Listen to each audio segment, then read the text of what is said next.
சரி, இப்ப கத்ரீனா கைஃப் ஒரு சின்ன ஆக்ட்ரஸா இருந்தப்ப அவங்களால எப்படி இந்த பெரிய பிசினஸ் வந்து எடுத்துட்டு வர முடிஞ்சது?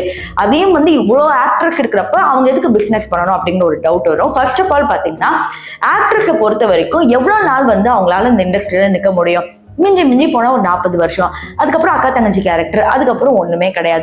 அவங்க பேரை நிலைக்க வைக்க இந்த மாதிரி பிசினஸ் ஆரம்பிக்கிறது ரொம்ப ரொம்ப சிம்பிளானது. அது தீபிகா படுகோன் மட்டும் இல்ல, ஷாருக் கான் வரைக்கும் அதே தான் பண்றாங்க. இப்ப கத்ரீனா கைஃப் என்ன பண்ணாங்க அப்படிங்கறத பார்ப்போம். கத்ரீனா கைஃப் பொறுத்த வரைக்கும் பாத்தீங்கன்னா, இவங்க மேக்கப் ப்ராடக்ட்ஸை வந்து கொண்டுட்டு வந்தாங்க.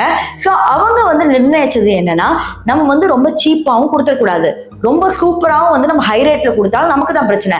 ஒரு நல்ல மேக்கப் ப்ராடக்ட்டை 1000 ரூபாய்க்கு விற்காம 300 ரூபாய்க்கு விற்காம நடுவுல 600 போட்டு வைப்போம், அது வந்து ஃபுல் அண்ட் ஃபுல் ஆஃபர்ஸ் கொடுப்போம் அப்படின்னு சொல்லி வந்த உடனே பயங்கரமான ஆஃபர்ஸ் கொடுத்தாங்க. நைக்காவோட கொலாப் பண்ணி நிறைய கே பியூட்டி ப்ராடக்ட்ஸை வந்து ரிலீஸ் பண்ணாங்க.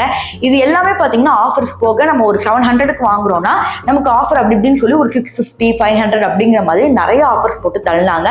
ப்ராடக்ட்ஸும் சூப்பராக இருக்கிற பட்சத்தில் கே பியூட்டி ப்ராடக்ட்ஸ்க்கு ஒரு தனி மரியாதையே வந்துச்சு.